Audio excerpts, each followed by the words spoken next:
In the latest sign of sectarian chaos sweeping Iraq, Kurdish fighters Thursday stepped in to defend key points in the oil-rich city of Kirkuk, including government installations, after Iraqi military forces fled their posts.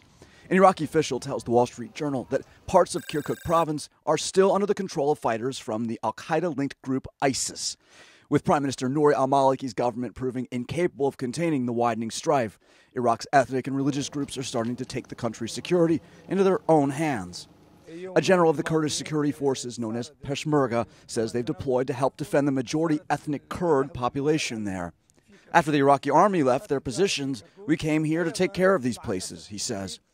The decision by Kurdish fighters to take up military positions was the latest sign of the rising anarchy in the country.